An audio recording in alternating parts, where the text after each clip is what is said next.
Shalom. Kita baca dari Injil Markus bab 6 dengan judul perikop Yesus memberi makan 5.000 orang. Kemudian rasul-rasul itu kembali berkumpul dengan Yesus dan memberitahukan kepadanya semua yang mereka kerjakan dan ajarkan. Lalu ia berkata kepada mereka, "Marilah ke tempat yang sunyi, supaya kita sendirian dan beristirahatlah seketika. Sebab memang begitu banyaknya orang yang datang dan yang pergi, sehingga makan pun mereka tidak sempat. Maka berangkatlah mereka untuk mengasingkan diri dengan perahu ke tempat yang sunyi. Tetapi pada waktu mereka bertolak, banyak orang melihat mereka dan mengetahui tujuan mereka. Dengan mengambil jalan darat, segeralah datang orang dari semua kota ke tempat itu sehingga mendahului mereka. Ketika Yesus mendarat, ia melihat sejumlah besar orang banyak, maka tergeraklah hatinya oleh belas kasihan kepada mereka, karena mereka seperti domba yang tidak mempunyai gembala. Lalu mulailah ia mengajarkan banyak hal kepada mereka. Pada waktu hari sudah mulai malam, datanglah murid-muridnya kepadanya dan berkata, "Tempat ini sunyi dan hari sudah mulai malam. Suruhlah mereka pergi, supaya mereka dapat membeli makanan di desa-desa dan di kampung-kampung di sekitar ini." Tetapi jawabnya, "Kamu harus memberi mereka makan." Kata mereka kepadanya, "Jadi haruskah kami membeli roti seharga 200 dinar untuk memberi mereka makan?" Tetapi ia berkata kepada mereka, "Berapa banyak roti yang ada padamu? Cobalah periksa." Sesudah memeriksanya, mereka berkata, 5 roti dan 2 ikan. Lalu ia menyuruh orang-orang itu supaya semua duduk berkelompok-kelompok di atas rumput hijau. Maka duduklah mereka berkelompok-kelompok, ada yang 100, ada yang 50 orang. Dan setelah ia mengambil 5 roti dan 2 ikan itu, ia menengadah ke langit dan mengucap berkat. Lalu memecah-mecahkan roti itu dan memberikannya kepada murid-muridnya, supaya dibagi-bagikan kepada orang-orang itu. Begitu juga kedua ikan itu dibagi-bagikannya kepada semua mereka. Dan mereka semuanya makan sampai kenyang. Kemudian orang mengumpulkan potongan-potongan roti 12 bakul penuh, selain daripada sisa-sisa ikan. Yang ikut makan roti itu ada 5.000 orang laki-laki. Demikianlah sabda Tuhan. Bayangkan 5.000 orang laki-laki. Mereka sebelumnya mengikuti Yesus. Kata Yesus kepada murid-muridnya, mereka itu seperti domba yang tidak mempunyai gembala. Jadi ini Yesus sebetulnya sebelumnya sudah melayani, sudah mengajar, lalu capek. Pengikut Yesus, murid-murid Yesus yang ke-12 itu juga capek. Kita semua capek. Setelah kerja, setelah melayani, kita capek.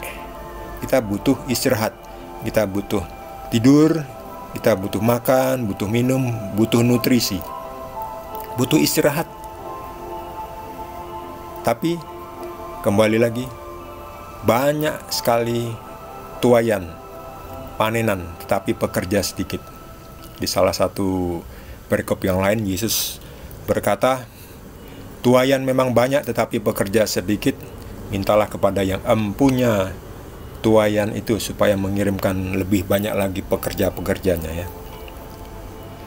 Jadi Yesus sendiri bisa merasakan betapa kebutuhan yang banyak untuk melayani. Dan gak hanya melayani dalam hal pengajaran. Yesus mengajar, ya betul. Lalu mulailah ia mengajarkan banyak hal kepada mereka. Ajarannya beda Yesus. Yesus ajarannya baik. Sebab apa? Tuhan itu ajarannya baik. Sebab yang baik itu datangnya dari Tuhan. Yang jahat, yang mengajarkan kebencian, bermusuhan, apalagi mengajarkan membunuh, terorisme, itu jelas dari setan. Jadi hati-hati. Kita harus pintar pilih ajaran yang baik. Yang baik datang dari Tuhan, hanya dari Tuhan. Tuhan Yesus. Kita ikut Tuhan Yesus. Yesus adalah gembala yang baik. Semua murid-murid ini melayani sampai akhirnya tibalah saatnya. Sudah malam, Tuhan. Sudah malam, Tuhan Yesus. Kalau tidak disuruh pulang segera, nanti kemalaman, lalu gelap, lalu mereka nggak bisa pulang di tengah jalan. Waktu itu jelas tidak ada senter, adanya hanya obor pun belum tentu mereka bawa kan, harus siap-siap dengan minyak juga. Segeralah pulang, tempat ini sunyi, hari sudah malam. Suruhlah mereka pergi supaya bisa cari makan. Ya, murid-muridnya seperti kita ya, realistis. Ya, kita karena nggak tahu apa-apa, kita taunya cuma apa yang bisa kita lihat ya. Suruh beli makan, Tuhan. Kalau nggak makan mereka nanti pingsan di tengah jalan. Sudah malam, nanti warung-warung akan tutup. Segeralah suruh pulang. Tapi ya kembali lagi, jalan pikir Tuhan itu sering beda dari jalan pikir manusia. Karena memang pikiran Tuhan itu jauh lebih tinggi daripada pikiran manusia. Ya tentulah ya Tuhan. Tapi Tuhan mampu, kita nggak mampu. Untuk itu kita percaya saja kepada Tuhan. Kalau disuruh percaya saja kepada Tuhan, manut, patuh. Sebaliknya, kalau disuruh percaya saja sama setan, jangan mau. Ada itu pemimpin-pemimpin yang bilangnya, kamu nggak usah banyak tanya, percaya saja. Jangan mau. Anda dibodoh-bodohi ya. Hasilnya nggak nyata kok, ajarannya jahat, jangan mau percaya. Anda dibohongi, tetapi kepada Yesus kepercayaan Anda tidak sia-sia. Yesus layak dipercayai, sebab Yesus Tuhan dan Yesus membuktikan. Lihat ini, kamu harus memberi mereka makan. Jadi artinya jangan mereka pulang, kamu yang memberi mereka makan. Oh, gimana ya? Ada 5.000 orang, ini baru laki-laki, belum perempuan dan anak-anak.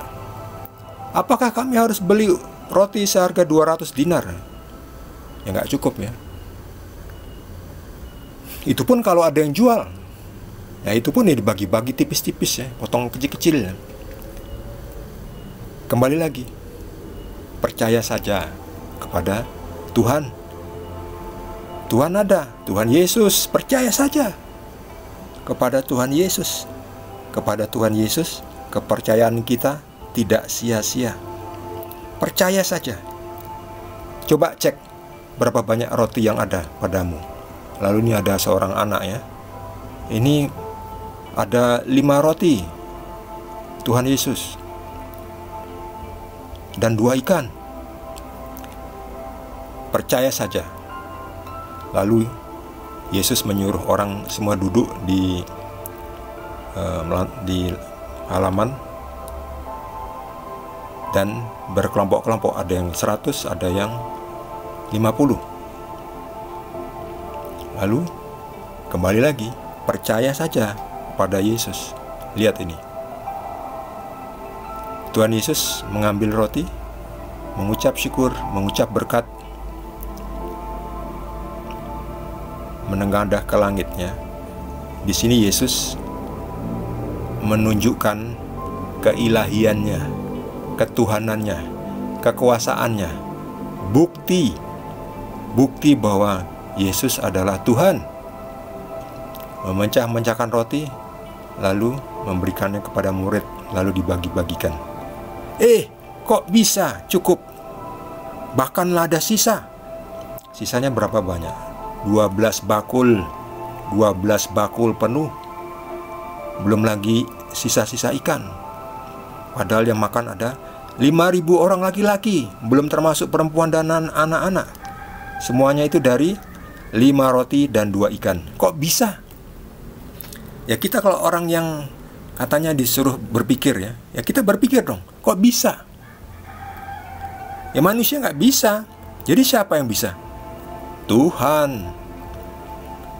Jadi kita percaya saja sama Tuhan.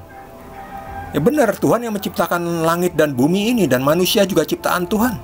Kita percaya saja. Yesus bilang, "Akulah jalan, kebenaran dan hidup.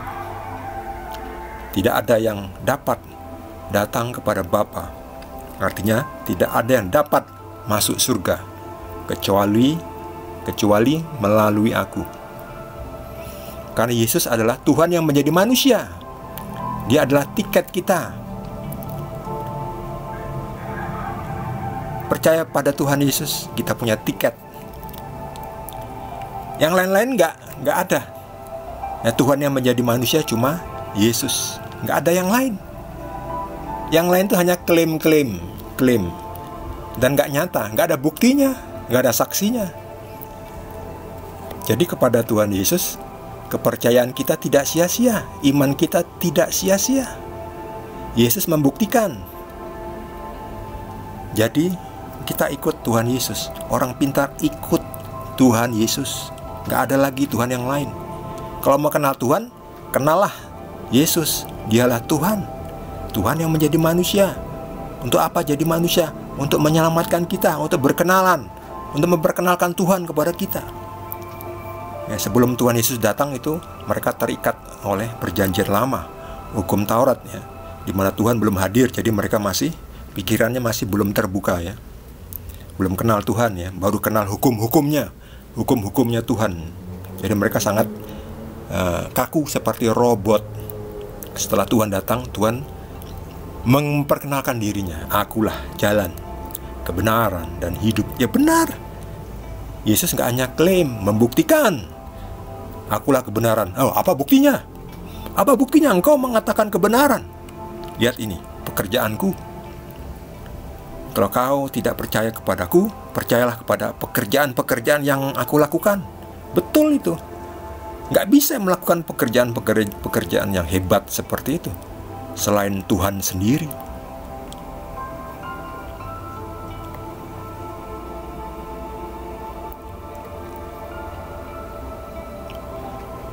Bagi saudara yang mendapatkan tambahan pencerahan dari Tuhan Yesus, boleh juga berbagi dengan kita semua.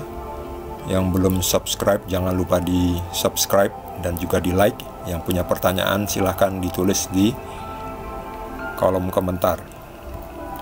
Boleh juga di share dengan mereka yang mungkin akan mendapatkan pengetahuan dari perikop ini.